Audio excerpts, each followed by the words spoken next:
Hello everyone, I am Sanjay Yadav. First of all, welcome to all of you on our YouTube channel Mathematics Editor. JEE Mains 2026 straight line का 5वां सवाल आपके screen पर। चलिए हम लोग इस सवाल को सॉल्व करते हैं। मैं आपको इस सवाल का दो तरीका बताऊंगा। एक तरीका बहुत ही कूल है, उसको हम लोग इंटीग्रेशन के हेल्प से करेंगे। चलिए इस सवाल को स्टार्ट करते हैं। A rectangle is formed by the lines x बराबर 0, y बराबर 0, x बराबर 3 and y बराबर 4 and the line L be perpendicular to this line 3x plus y plus 6 is equals to 0 and divide the area of the rectangle into two equal parts. Then the distance of the point 1 by 2 comma minus 5 from the line L is equals to। चलिए question का पहले figure बनाते हैं और फिर start करते हैं। बोल रहा है कि एक रेक्टेंगल बना हुआ है, वो चार लाइन से मिलकर के बना हुआ है। एक लाइन है x बराबर 0, एक लाइन है x बराबर 0,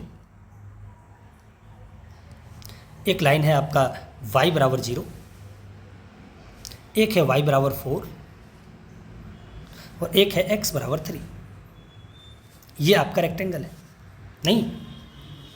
तो ये जो लाइन है, ये लाइन है आपका y बराबर 4, ये आपका लाइन है x बराबर 3, ये लाइन है y बराबर 0 और ये लाइन है x बराबर 0। बहुत बढ़िया। इस पॉइंट का कोऑर्डिनेट क्या हो जाएगा फिर? 3,4, ये x3 y4 और ये तो पता ही है ये क्या है? 0,0। ये कोऑर्डिनेट तो मैं बता सकता हूँ, ये क्योंकि x3 है y0 है, और इस कोऑर्डिनेट को भी बता सकता हूँ, ये क्या है? x0 है और y कितना है? 4 है। बहुत बढ़िया।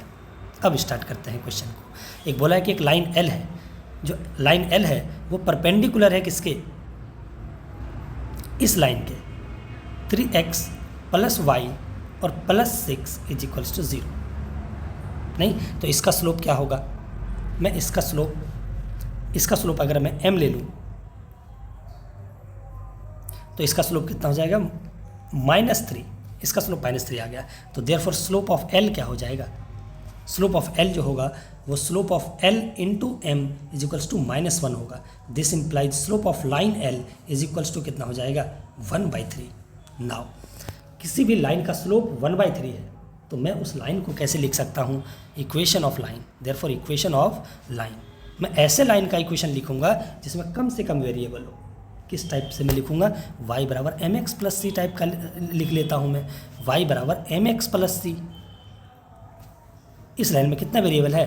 1 वेरिएबल है। काम करना हमें बहुत आसान होगा। लाइन को ही निकालना था, अब मुझे सी को सिर्फ निकालना है। आप बोलोगे ऐसे कैसे मान लिए?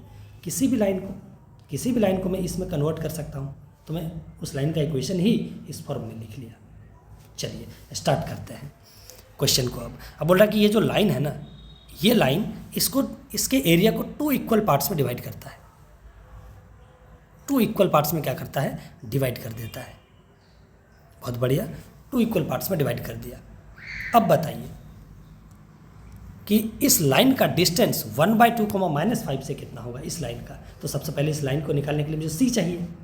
नाउ अब मैं क्या करता हूँ देखना, अगर मैं इसके एरिया को A1 बोलता हूँ, इसके एरिया को A2 बोलता हूँ, तो A1 बराबर क्या होगा? हेयर A1 बराबर क्या है? A2। यहाँ तो A1 बराबर क्या है? A2। मैं अब पूरे रेक्टेंगल के एरिया को मैं पूरा A बोल रहा हूँ। A क्या है? Area of rectangle. Area of rectangle कितना हो जाएगा? आप इसको निकाल के बताइए। तो एरिया ऑफ रेक्टेंगल कितना हो जाएगा? Length into breadth, that means 3 into 4, और ये किसके बराबर हो गया? 12 के बराबर।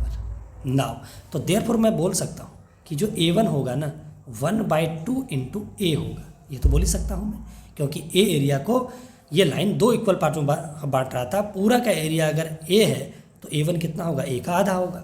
बहुत बढ़िया, ये कॉन्सेप्ट हमने यहाँ पे लगा दिया। अब A1 का एरिया निकालने के लिए देखिए मैं इंटीग्रेशन का इस्तेमाल करता हूँ। ऐसे भी बनाया जा सकता है, मैं पहले इंटीग्रेशन के हेल्प से मैं आपको करके बताता हूँ। इस रेक्टेंगल के एरिया मैं आपको 2 तरीके से बताने वाला हूँ। तो पहला मैं क्या करूँगा, रेक्टेंगल इंटीग्रेशन के हेल्प से मैं करता हूँ। देखिए मैं एक स्ट्रिप ले लेता हूँ। इंटीग्रेशन में हमेशा स्ट्रिप लेते हैं। मैं पैरेलल टू y एक्सिस लिया। बोलोगे पैरेलल टू x एक्सिस क्यों नहीं लिए? पैरेलल टू x एक्सिस लेंगे तो यहाँ पे स्ट्रिप अटक जाएगा, वो चलेगा नहीं। ये स्ट्रिप यहाँ से क्या करेगा? जब मैं parallel to y axis draw कर रहा हूँ, x एक्सिस ड्रॉ कर रहा हूँ, तो वो पूरा यहाँ से वहाँ मैं इस स्ट्रिप को मूव करा सकता हूँ। इसलिए मैंने लिया parallel to x axis. Parallel to y axis लेते तो यहीं पर आके स्ट्रिप अटक जाता। बहुत बढ़िया। तो ये देखिए, ये इस स्ट्रिप का क्या है, विड्थ है इस स्ट्रिप का dy, और इसका क्या होगा, लेंथ कितना होगा x। तो इस एरिया A1 को मैं कैसे लिख सकता हूँ, कहाँ पे, मैं क्या करूँगा, इस स्ट्रिप का एरिया निकालता हूँ सबसे पहले। इस स्ट्रिप का एरिया कितना हो जाएगा, उस स्ट्रिप का एरिया निकालूंगा तो x इंटू dy निकलेगा, और मैं इसको समेसन, इंटीग्रेशन मतलब समेसन, कहाँ से कहाँ तक ऐड कर दूंगा, 0 to 4। x चेंज होगा तो उसका हाइट अपने आप एडजस्ट होता रहेगा। तो 0 to 4 x dy is equals to half into क्या करूँगा मैं 12। x कहाँ से आएगा, x आएगा इस लाइन से, इस लाइन के हेल्प से, क्योंकि यही x है।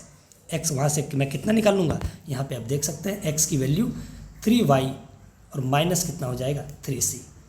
अब देख सकते हैं, तो यहाँ पे लगा देते हैं simple, 0 to 4 3 into y minus c और into d y is equals to कितना हो गया, ये 2 12 जा 6, दैट मीन्स ये 6 आ गया। नाउ अब मैं यहाँ पे निकालने की कोशिश करूँगा। मुझे निकालना क्या है, मुझे तो सी निकालना है, सी पर मेरा टारगेट है।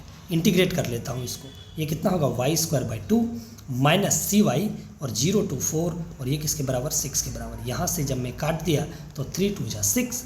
अब मैं लिमिट रखूँगा तो 16/2 माइनस 4c और ये 0 रखूँगा तो दोनों टर्म को क्या करेगा, 0 कर देगा, और ये 6 के बराबर, ये कितना हो जाएगा 3 2 जा 2 के बराबर। नाउ ये तो 8 हो गया, इसको उधर ले जाता हूँ, इसको इधर ले आता हूँ, तो 8 minus 2 is equals to 4c।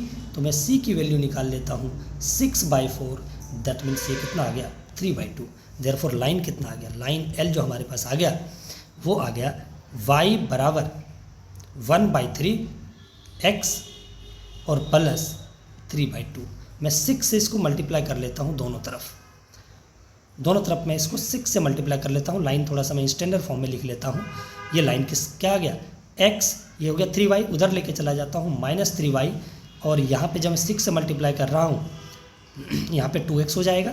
6 से मल्टीप्लाई किया तो 3 2 जा 6 2x, और यहाँ पे 6 आया तो 2 3 जा 6 और 3 3 जा प्लस 9, और मैं 3y को इधर भी ले आया हूँ, तो लाइन हमारे पास ये आ गया।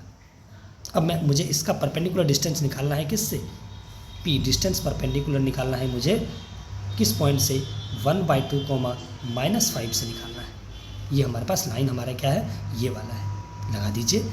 परपेंडिकुलर डिस्टेंस का फॉर्मूला 1/2 रखूँगा तो ये 1 आएगा, माइनस 5 3 जा कितना हो जाएगा 15। यहाँ पे देखिए आप, यहाँ पे 3y नहीं होगा, पर क्या होगा 6y, क्योंकि 6 से मल्टीप्लाई किया है तो 6y होगा। तो 5 6 जा कितना हो जाएगा 30 और प्लस 9 और अपॉन में कितना हो जाएगा प्लस 30 और अंडर रूट 4 प्लस 36, ये किसके बराबर आ गया, ये आपके पास आ जाता है 40 अपॉन में अंडर रूट 40, और ये किसके बराबर हो गया अंडर रूट 40 के। इसको मैं कैसे लिख सकता हूँ, 2 अंडर रूट 10, 4 इंटू 10, 4 को बाहर कर दिए, ये 2 अंडर रूट 10 हमारा क्या जाता है आंसर। तो कौन सा ऑप्शन है हमारे पास, 2 root under 10, that means option number A is correct. मैं आपको इसका सेकंड मेथड बताता हूँ। सेकंड मेथड क्या है, सेकंड मेथड में हम लोग वहाँ तक तो आएंगे ही, लाइन मानेंगे, स्लोप निकाल लेंगे लाइन का, और लाइन को उसी फॉर्म में हम लोगों को मानना है, 1/3 x और प्लस c, जो मैं आपको बता चुका हूँ।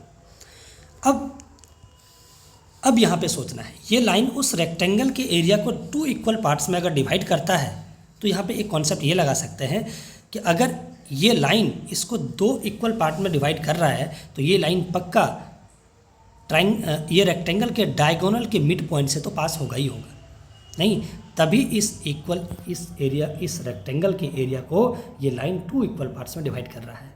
तो इसका मिड पॉइंट क्या होगा, इसका अगर मिड पॉइंट हम लोग निकालें तो 3 + 0 3/2 और 4 + 0/2 कितना हो गया 2। तो ये लाइन जो है ना, ये लाइन पास करेगा, किससे पास करेगा भाई, पासेस थ्रू 3/2, 2, और यहाँ से आप c निकालिए, आपका सेम c आएगा 3/2। देखिए निकालें, अगर हम लोग निकालें तो y की वैल्यू 2 है, 1/3 और ये 3/2 और प्लस c, ये कट गया, और अगर मैं c को निकालने जाऊँ तो 2 - हाफ, दैट मीन्स 3/2 आ चुका है हमारे पास। और 3/2 जैसे आया मैं यहाँ पे पुट करूँगा, y = 1/3 x और प्लस c कितना आ गया 3/2। 6 से जैसे मल्टीप्लाई करूँगा तो ऐसे ही 2x - 6y और प्लस 9 इज इक्वल्स टू कितना हो जाएगा 0। सेम लाइन आ चुका है। अब डिस्टेंस निकालिए, पी की वैल्यू आ जाएगा अपने आप ही कितना 2√10। Thank you so much for watching. अगले वीडियो में मिलते हैं हम लोग इसी टाइप के खूबसूरत क्वेश्चन के साथ।